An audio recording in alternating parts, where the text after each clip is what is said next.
یہ بھی اللہ نے آپ کے نام کا تذکرہ بلند کر دیا. یہ دو مثالیں دی ہیں میں نے, ورنہ تو جتنے نعتیہ کلام پڑھے جا رہے ہیں قیامت تک کسی شخص کی, یعنی پوری دنیا میں کسی شخص کی اتنی تعریف نہیں ہوئی ہے جتنی محمد صلی اللہ علیہ وسلم کی, اللہ کے بعد جتنی رسول اللہ صلی اللہ علیہ وسلم کی تعریفیں کی جاتی ہیں. آپ کی سیرت پر اتنی کتابیں لکھی گئیں. درود شریف کتنے لوگ سارا دن پڑھتے ہیں بیٹھ کے, نماز میں درود شریف پڑھتے ہیں. تو اللہ نے فرمایا وَرَفَعْنَا لَكَ ذِكْرَكَ, ہم نے آپ کے لیے آپ کے ذکر کو بلند کر دیا. اور جب یہ صورت نازل ہوئی تو اس وقت تو آپ کا نام لینے والا کوئی بھی نہیں تھا. الم نشرح لک صدرک, یہ تو مکہ میں نازل ہوئی ہے نا, جب مسلمان کمزور تھے, چند لوگ ہی تھے جو آپ کا نام لیتے تھے. تو لیکن اللہ نے فرمایا ہم نے آپ کا ذکر بلند کر دیا ہے. یعنی یہ اس کے نتیجہ اب ظاہر ہونے والا ہے, آپ دیکھیں گے پوری دنیا آپ کا نام لے. تو یہ تسلی دی جا رہی ہے نبی صلی اللہ علیہ وسلم کو. ورفعنا لک ذکرک, اور فإن مع, یہی ہے نا, فإن مع, ایک تو دوبارہ پڑھتا ہوں, الم نشرح لک صدرک ووضعنا عنک وزرک الذی انقض ظہرک ورفعنا لک ذکرک فإن مع العسر یسرا.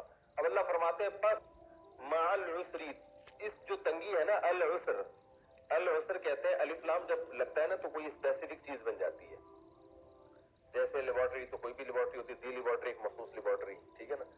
بک, کوئی بھی بک, دی بک جو ہے نا, یہ جس کا تذکرہ چل رہا ہے پہلے, تو العسر اللہ فرماتے ہیں یہ جو تنگی ہے نا آپ کی, جس میں آپ جو ٹینشن میں ہے, فإن مع العسر, اس تنگی کے ساتھ یسرن, ایک آسانی بھی ہے. یعنی اس کے بعد انشاءاللہ اللہ آپ کو سکون اور آسانی والی زندگی دے دے گا. جیسے کہ یہ ہوا ہجرت کی تو پھر کچھ سکون ہوا, پھر وہاں بھی جو پریشانیاں تھیں تو پھر فتح مکہ کے بعد کچھ سکون ملا. تو آپ کو جو اس پریشانی میں آپ مبتلا ہیں اس پہ آپ پریشان نہ ہو, کیونکہ فإن مع العسر یسرا.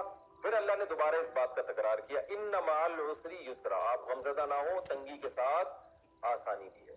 تو یہ تسلی کے لیے دو دفعہ اس جملے کو ریپیٹ کیا گیا. آگے اللہ فرماتے ہیں فَإِذَا فَرَغْتَ فَانْصَبْ, پریشانی کیوں آ رہی ہے؟ تبلیغ کی وجہ سے. دن بھر آپ جو تبلیغ کر رہے ہیں نا, تو اللہ فرما رہے ہیں کہ جب آپ فارغ ہو جائیں, یعنی دن بھر کی تبلیغ سے فارغ ہو جائیں, فَانْصَبْ, تو تھکیں. پھر کیا مطلب؟ عبادت میں تھکیں, تاکہ اللہ سے آپ کا تعلق کیا ہو جائے؟ بہت مضبوط ہو جائے. کیونکہ دن بھر جو تبلیغ ہو رہی ہے اس میں ظاہر ہے دنیا کا اجر تو مل نہیں رہا, کوئی پیسے تو مل نہیں رہے, بلکہ لوگوں کی طرف سے مخالفت ہی ہو رہی ہے. تو جس کو خوش کرنے کے لیے تبلیغ کر رہے ہیں, اس سے تعلق جب مضبوط ہوگا تو تبلیغ آپ کے لیے آسان. تو اس تعلق کو مضبوط کرنے کے لیے جب تبلیغ سے آپ فارغ ہوں گے تو فنصب, آپ نے تھکنا ہے. کیا مطلب؟ عبادت میں, جیسے کہ آگے آ رہا ہے وَإِلَىٰ رَبِّكَ, اور اپنے رب کی طرف فرغب, راغب ہونا ہے. یعنی براہ راست اللہ کی عبادت کرنی ہے. تبلیغ بھی اللہ کی عبادت ہے لیکن براہ راست نہیں. تو جب آپ فارغ ہو جائیں گے دن بھر کی تھکاوٹ سے, تبلیغ کے کاموں سے, تو رات کو آپ نے اب تھکنا ہے. اور کس چیز میں تھکنا ہے آگے بتا دیں, اپنے رب کی طرف راغب ہونا ہے, یعنی عبادت کرنی ہے. تو یہ تو اس صورت کی مختصر تفسیر تھی. اور اس میں نبی, اس کا خلاصہ کیا نکلا؟ اللہ نے اپنے حبیب صلی اللہ علیہ وسلم پر جو احسانات تھے وہ بیان کیے. پہلا احسان بیان کیا کہ ہم نے آپ کو علم بھی دیا اور آپ کو برداشت کی قوت بھی ہم نے عطا کی ہے. اور نمبر 2, آپ کے جو اگلی پچھلی خطائیں ہیں اللہ نے معاف کر دی ہیں. اور یہ جو آپ کے سینے پر ایک کمر پہ ایک بوجھ تھا نا آخرت کا, کہ احتساب کا خوف تھا, یہ اللہ نے دور کر دیا. اور ایک پھر اللہ آپ کو تسلی دے رہا ہے کہ جو تنگیوں میں آپ اس وقت ہیں اس کے بعد آسانی ہے. دوبارہ اللہ فرماتے ہیں اس کے بعد آسانی ہے. اب اللہ تعالیٰ اپنے انعامات کے شکر کے طور پر اور ان مشکلات کو آسان کرنے کا ایک نسخہ بیان کر رہے ہیں. وہ کیا ہے کہ رات میں آپ نے اپنے آپ کو عبادت میں تھکانا ہے. تو یہ ان نعمتوں کا شکر بھی ہوگا کہ جو نعمتیں اللہ نے آپ کو دی ہیں, جن کا پیچھے تذکرہ ہو گیا, ان کا شکر یہ کہ آپ نے عبادت زیادہ کرنی ہے دوسروں سے.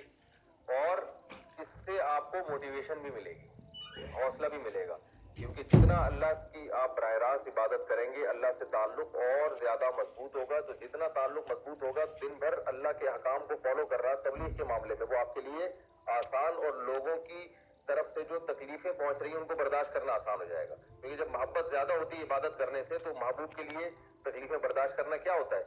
آسان ہوتا ہے. تو یہ اس صورت کا خلاصہ ہے. اور یہی وجہ ہے کہ نبی صلی اللہ علیہ وسلم پھر بہت زیادہ عبادت کیا کرتے تھے رات کو.